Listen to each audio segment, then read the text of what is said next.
You ever wake up thinking the day might be a little weird, but you never imagine you'll end up with a screaming woman in sunglasses standing in front of your bulls like she's about to reenact a rodeo clown's worst nightmare? Yeah, that was my morning. Karen, queen of the HOA, parked her shiny SUV sideways across my pasture road and started hollering like I was violating every law known as suburbia just by moving cattle across my own land. I swear, in that moment, with 40 restless bulls snorting behind the gate, steam rising off their backs, I realized she had no clue she just turned herself into the world's loudest, most oblivious red flag. The thing is, bulls don't care about HOA violations. They care about breakfast, and Karen was standing right in the way. The whole day had started off sideways, like a tornado you see coming, but everyone just ignores until shingles start flying. At sunrise, my phone buzzed 10 times. Every single notification, another HOA violation. This time because, get this, my pasture smelled like cows. Imagine that. A pasture full of cows, apparently offensive to someone who chose to live next door. Karen made it her mission to sanitize the countryside, and she did it with the gusto of a suburban dictator on a caffeine bender. Her husband, Richard, poor soul, was already pacing the boundary fence, tapping his phone like he could call in reinforcements. If only courage were an app. I ignored him. The real circus always arrived on 4 wheels and left a perfume trail thick enough to kill a mosquito mid-flight. Karen's SUV roared up my road, gravel spitting everywhere, and she leapt out like she was storming Normandy, sunglasses huge, clipboard clutched like a holy relic. Before I could blink, she was waving that thing at me, accusing me of operating a livestock business without her written blessing. I tried to tell her my family was here before her HOA ever existed, but she just twisted her face like I'd handed her a lemon soaked in vinegar. Next thing I knew, she parked her car right across my ranch road, arms folded, daring me to do something about it. Like she honestly believed the laws of physics, and a herd of bulls would just politely wait for her approval. I did my best to keep it civil. Some folks outgrow tantrums. Others turn them into a second career. Karen refused every calm word I offered and, I kid you not, wrote me up for clipboard disrespect.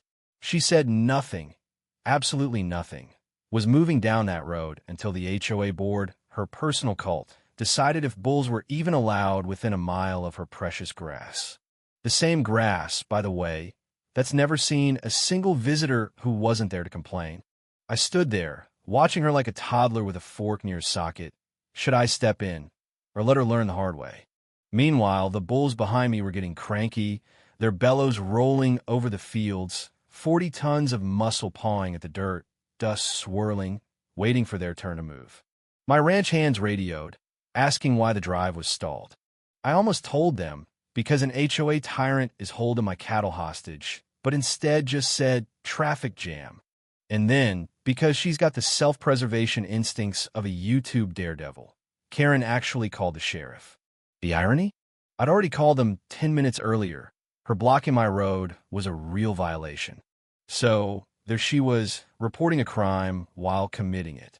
She started snapping photos of my bulls like she was on safari, but her hands were shaking, the ground was starting to rumble, and even Karen can feel when she's outnumbered. That's when Diablo, the biggest, baddest black bull, locked eyes on her SUV, and you could just see it in his face. He didn't see his status symbol, just a big red obstacle in the way. Karen started waving her scarf at him, like that was going to help. I tried to warn her, but she screamed louder, swearing I was planning an attack. My phone buzzed. The deputy was 5 minutes out. The bulls were seconds from a full-blown stampede, and I realized Karen was about to learn the one word missing from her HOA binder: consequences. Hand on the latch, I looked at her. She didn't back off, she doubled down, feet planted, voice raised, telling me I wouldn't dare move my animals. That's when I knew. Karen didn't fear bulls, or laws, or even common sense. She only feared losing control. I almost felt bad, almost. The bulls let out a thunderous bellow, and, with dust exploding everywhere, I figured, all right, if she won a showdown, this'll be one she remembers. Deputy Mason arrived, just in time to see the madness. He took one look at the SUV and the 40 bulls glaring through the gate and asked, deadpan, "So what's the story here?" Karen launched into a speech about killer livestock and suburban nightmares, pointing at her car like it was a monument to bravery. Mason listened with the patience of a man whose overtime would never be enough. He finally asked me, "You planning to release those bulls soon?" I nodded. "As soon as the road is clear." Karen shouted she had evidence of my dangerous livestock, waving her phone like a badge. Mason explained the law, small words and slow, but she just screamed louder. One bull slammed his horns into the gate, frame rattling, dust flying. Mason glared at her SUV and said, "Move it now, or the animals might move it for you." She refused, declaring the HOA would sue everyone in sight, including the sheriff's office. Mason's patience snapped. He warned her, "You're putting yourself in danger. This is a livestock road." She called him corrupt, wanted to see his captain. Meanwhile, the bulls pushed harder, Diablo staring her down. Mason turned to me. "Do what you gotta do. I'll write up the trespassing." I gave Karen one last chance. She just yelled louder. With the sun climbing and the bulls about to lose their minds, I knew it was time. The latch snapped, the gate swung wide, and 40 bulls charged forward in a wave of muscle and dust. Mason and Richard dove for cover. Karen shrieked, scrambling for her driver's seat, but she was too late. A bull shouldered her SUV, rocking it so hard it looked like it might roll. Horns scraped the metal. Alarms blared. Karen clambered onto the hood, cursing everyone, promising to arrest every bull for assault. The herd thundered into the pasture, green grass waiting, Karen sobbing and screaming, dust settling like a war zone after battle. Mason dusted off his uniform, stared at Karen like he was questioning his life choices. Richard tiptoed over, suggesting maybe it was time to, go home. Karen refused to come down until every last bull was gone. I just stood there, breathing in the calm, finally, because nature had spoken louder than the HOA. If you block nature, nature will unblock itself, one way or another. Once the bulls disappeared over the ridge, Karen finally slid off the hood, about as graceful as a bag of spilled groceries. She staggered, sunglasses landing in an irrigation puddle, jabbing her finger at me, shaking, promising lawsuits and vengeance. Mason crossed his arms, unimpressed, reminded her she'd been warned. She was trespassing. She tried to twist it around, yelling her HOA permit gave her universal jurisdiction. Richard tried to calm her. She shook him off like a dog shaking off bathwater. Karen limped into her SUV, tried to back up, but the wheels spun uselessly in the churned-up dirt. She floored it, sinking deeper. Mason offered a tow truck.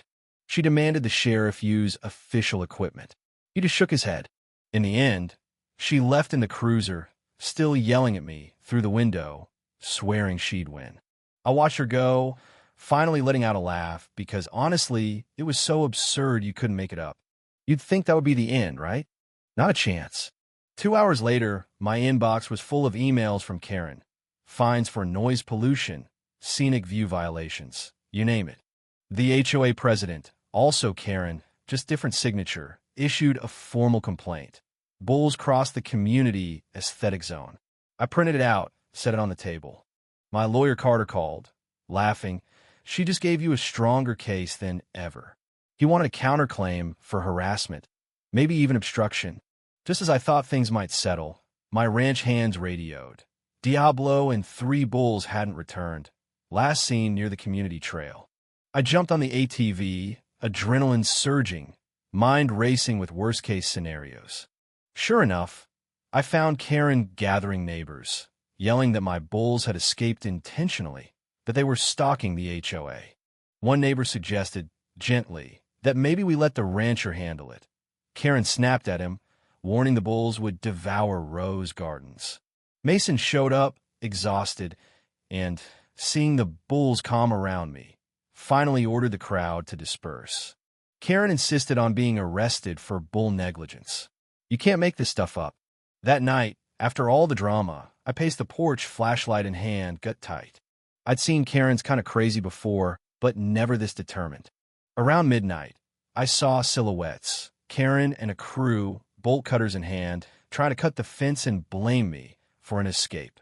I crept up, flashlight off, heart pounding. The moment Diablo let out a furious bellow, the whole group froze. I jumped in, shined the light, shouted for them to leave. Karen shrieked and ran.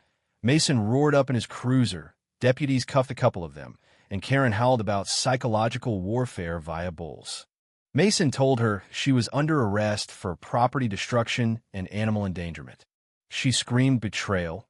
Her minions hung their heads, and as they drove away, she promised this wasn't over. The ranch was finally quiet. Days later, Karen was removed from the HOA presidency, fined, forced into anger management. The neighborhood held a barbecue. Diablo got a banner. Folks laughed again. For the first time in years, it felt like the land could breathe. But the truth is, you never really beat a bully like Karen. They just morph, looking for new angles. The next morning, there she was screaming about a bull militia, filing emergency injunctions, claiming livestock terrorism. Carter and I brought evidence, photos, legal docs. In court, she threw a fit, ranted about bulls with personal vendettas. The judge saw through it, threw out her case, and warned her, one more stunt and there'd be real consequences. Still, Karen didn't go quietly. She organized a protest, megaphone in hand, trying to whip up fear about livestock tyranny. When Diablo stood up, she screamed another attack, sent her followers running for the hills. Mason finally dispersed the crowd, took Karen home, and I stood by the fence, watching the sun rise over peaceful pastures, the only sound the gentle munching of cattle. And that's where it stands for now. Karen's power broken, her army scattered, but her ego, well, that thing doesn't die easy. If there's one thing I've learned, it's this. When you fight people who think the rules don't apply to them, the battle's never really over. It just takes a new shape. But the land? The land remembers who stood their ground. So, tell me, who's the real menace? The rancher, the bull, or the one who tried to control them both? Drop your answer in the comments, share your own wild HOA tales, and let's talk about what justice actually looks like when the dust finally settles.